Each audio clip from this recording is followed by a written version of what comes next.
কোনো কিছু ভালো লাগছে না রে ল্যাংচা। কি বলো নন্দদা, কেমন উদাস উদাস, আর সারাদিন যেভাবে বৃষ্টি পড়ছে তা কি যে করি কিছুই ভালো লাগছে না। তা তুই ঠিকই বলেছিস ফটকে, শরীরে খুব একটা জোশ আসছে, কি করা যায় বল দেখিনি। শুনছো গো নান্টুদা, একটা প্ল্যান মাথায় এসছে। কি প্ল্যান বলে ফেল। বলছি অনেকদিন ধরে না জুৎসই মাল খাওয়া হচ্ছে না। ফটকেটা কিন্তু ঠিক কথাই বলেছে নান্টুদা। মাল খেতে টাকা লাগে রে বোকাচোদা, খালি বললেই হলো না। নান্টুদা হয়তো বা ফটকে কোনো প্ল্যান করেছে টাকা জোগাড় করার। হ্যাঁ রে ফটকে, তুই কি প্ল্যান করেছিস বল তো। শোনো নান্টুদা, আগামীকালকে উল্টো রথ। তো কি হয়েছে? বলছি আজকে যদি কিছু চাঁদা তোলা যায় তাহলে কিন্তু মন্দ হয় না। লেওড়া, রথে আবার কেউ চাঁদা দেয় নাকি? কি বলে তুই চাঁদা তুলবি বল তো। নান্টুদা ফটকের প্ল্যানটা আগে শোনো, ও কিন্তু বুদ্ধিটা খারাপ করেনি। আচ্ছা ঠিক আছে বল তো, তোর প্ল্যানটা কি? নান্টুদা প্রথম রথযাত্রার দিন কিন্তু কয়েকবার দড়ি ছিঁড়ে গিয়েছে, আমাদের রথের কিন্তু দড়িগুলো একদম নষ্ট হয়ে গেছে। তাছাড়া রথটা একটু রঙও করাতে হবে। কি বলিস ল্যাংচা? হ্যাঁ ফটকে, তুই তো ঠিক কথাই বলেছিস। তা তোর প্ল্যানটা আমি বুঝে গিয়েছি। তুই এই রথের দড়ি রং করার বাবদ কিছু টাকা চাঁদা তুলতে চাইছিস, এই তো? আরে হ্যাঁ রে বাড়া হ্যাঁ, তুমি কি বলো নান্টুদা? প্ল্যানটা তুই খারাপ করিসনি। তাছাড়া পাশের গায়ের রথ কিন্তু এবার ওরা ব্যাটারি চালিত করেছে, আমরাও কিন্তু এইরকম একটা আইডিয়া নিয়ে কিছু করতে পারি। নান্টুদা তাহলে তো অনেক টাকা উঠবে। নান্টুদা তাহলে তো টাকা জোগাড় করার প্ল্যান হয়েই গেল। লেওড়া, চাইলে কি মানুষ টাকা দেয়? মানুষকে বোঝাতে হবে, পারবি বোঝাতে? হ্যাঁ হ্যাঁ নান্টুদা, পারবো, ও ঠিকঠাক করে নেবো, তুমি দেখে নিও। ঠিক আছে, তোরা যখন বলছিস তাহলে চল আজকে বিকেলেই লেগে পড়ি। অন্তত দড়ি কেনার কথা বলে কিছু টাকা তোলা যেতে পারে। আর ব্যাটারি চালিত রথ করতে হলে তো আগামী বছর করতে হবে, সেটা একদিনের মধ্যে সম্ভব নয়। ব্যাটারি চালিত রথ করব এ বলে পরবর্তীতে টাকা নেওয়া যাবে। তাহলে নান্টুদা আমরা বিকেলেই লেগে পড়ি চাঁদা তুলতে। কিন্তু নান্টুদা দড়ি কেনার কথা বলে যদি আমরা মাল কিনে ফেলি তাহলে দড়ি কিনবো কি দিয়ে? আরে ও দেখা যাবে এখন, আগে তো টাকা তোল। কাকু, ও কাকু, বাসায় আছেন নাকি কাকু? কাকু, ও কাকু। বাসায় আছেন নাকি কাকু? কিরে সেকুমার দল, এই ভর সন্ধ্যাবেলা টাকাটা কি করছিস কিসের জন্য? কাকু বলছিলাম কি, ওই যে আগামীকালকে তো উল্টো রথ। তো উল্টো রথ হয়েছেটা কি? এখন কি তোকে উল্টো করে পোঙা মারতে হবে? ছি কাকু, রথ নিয়ে এসব হাবিজাবি কথা বলছেন। ঠাকুর পাপ দেবে, বুঝলেন? ঠাকুর পাপ দেবে। ভর সন্ধ্যাবেলা তোরা এখানে এসেছিস কিসের জন্য সেটা আগে বল। পাপ দিলে আমাকে দিবে, তোদের কি? তোদের ধান্দা আমি বুঝি না বুঝি। দেখেছো নান্টুদা বুড়োটার তেজ দেখেছো? দাঁড়া ফটকে, আমি বুঝিয়ে বলছি তাহলেই হবে। বলো, তুমি বুঝিয়ে বলো। কাকু হয়েছেটা কি, আগামীকালকে তো উল্টো রথ। তো সোজা রথে আমাদের রথের দড়িগুলো ছিঁড়ে গিয়েছিল 3 বার। সেটা কি আপনার মনে আছে?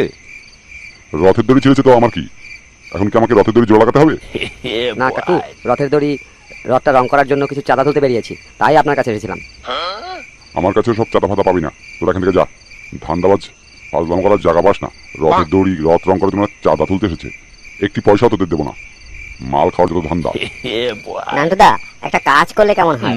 ওই যে কাকুর যে দক্ষিণ পুকুর চালায় যে নারকেল বাগানটা আছে না, ওখান থেকে বেশ কিছু নারকেলের কাইন যদি নেওয়া যায় তাহলে কিন্তু মন্দ হয় না। রথ টেনে টুনে ঠেলে ঠুলে যখন হাঁপিয়ে যাবো তখন না হয় একটু ডাবের জল খাওয়া যাবে। আরে সালা, তুই তো ভালোই বুদ্ধি দিয়েছিস। তাহলে চলে যাই, চাঁদা নেওয়ার দরকার নেই, আমরা কিছু ডাব টেনে নিলেই হবে। রথও দেখা হবে, ডাবও বিক্রি হবে। কি বলো নান্টুদা? মন্টুর বুদ্ধিটা কিন্তু দারুণ। তাহলে কাকু ওই কথাই রইলো, চাঁদা আর দরকার নেই। ওই কথাই রইলো মানে? তোরা আমার নাকের কাছে যদি হাত দিস না তাহলে তোদের একদিনকে আমার একদিন বলে রাখলাম। ওই রথের দড়ি দিয়ে তোদের বেঁধে রাখবো, ফাজলাম করার জায়গা পাস না। তোর দাদুর বাড়ি থেকে নারকেল নিয়ে যা, আমার বাগানে ঢুকবি না। যদি ধরতে পারি না তাহলে কিন্তু তোদের একেবারে নারকেল পোঙা দিয়ে ঢুকিয়ে দেবো। আরে দিয়ে দাও না কিছু চাঁদা, ছেলেগুলো এসেছে, দিয়ে দাও। দিয়ে দেবো মানে? ফাজলামা পেয়েছো নাকি? তোমার বাপের বাড়ির টাকা? তোমার বাপকে গিয়ে বলো রথের দড়ি কেনার চাঁদা দিতে, আমাকে বলবে না। দেখো উল্টো পাল্টা কথা বলবে না একদম। চাঁদা দিলে দাও, না দিলে না দাও। নারকেল বাগানে সব নারকেল যখন চুরি হয়ে যাবে তখন দেখবে চাঁদার থেকে বেশি টাকা চলে গেছে। সেদিন তো রথের দড়ি ছিঁড়ে আমি মাজায় ব্যথা পেয়েছি। নতুন দড়ি কেনার জন্যই তো এসেছে, তার জন্য তো টাকার দরকার।